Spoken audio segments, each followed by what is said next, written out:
দেশে ওবিসি জট কেটেছে। মামলা জটে দীর্ঘদিন ধরে কলেজে ভর্তির প্রক্রিয়াও আটকে ছিল, আর কলেজগুলিতে ভর্তির মেধা তালিকা প্রকাশের প্রস্তুতি। শুধু তাই নয়, এমবিবিএস এর প্রথম বর্ষের ভর্তি প্রক্রিয়াও শুরু। এ নিয়েও ডিটেল আপডেট নেব সোমরাজের কাছ থেকে।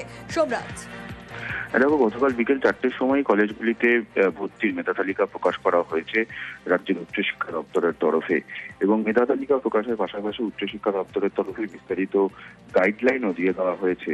এবং সেই গাইডলাইনে উচ্চশিক্ষা দপ্তর জানিয়েছে যে মূলত কিভাবে ভর্তি প্রক্রিয়া হবে তার একটা গাইডলাইন দেওয়া হয়েছে।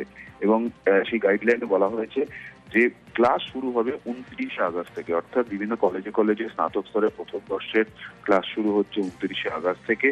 এবং এই যে ভর্তি প্রক্রিয়া শুরু হচ্ছে, সেই ভর্তি প্রক্রিয়া 25শে আগস্ট থেকে ভর্তি প্রক্রিয়া শুরু হয়ে যাচ্ছে। এবং দ্বিতীয় পর্যায়ে ভর্তি প্রক্রিয়া অর্থাৎ ফার্স্ট ফেজ কাউন্সিলিং হবে, তারপর সেকেন্ড ফেজ কাউন্সিলিং হবে। এইভাবেই 21শে সেপ্টেম্বর পর্যন্ত গোটা ভর্তি প্রক্রিয়াটি চলবে, কিন্তু ক্লাস শুরু করে দেওয়া হবে 29শে আগস্ট থেকে।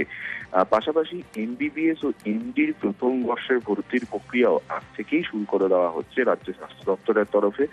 আজ সকাল 10টা নাগাদ কোন কলেজে কোন ছাত্রছাত্রী সুযোগ পেল তার তালিকা প্রকাশ করে দেবে স্বাস্থ্য দপ্তর। তারপর আজ থেকেই কাউন্সিলিং শুরু করে দেবে। গতকাল রাতেই স্বাস্থ্য দপ্তরের তরফেও বিজ্ঞপ্তি জারি করা হয়েছে। বেশ সোমরাজ।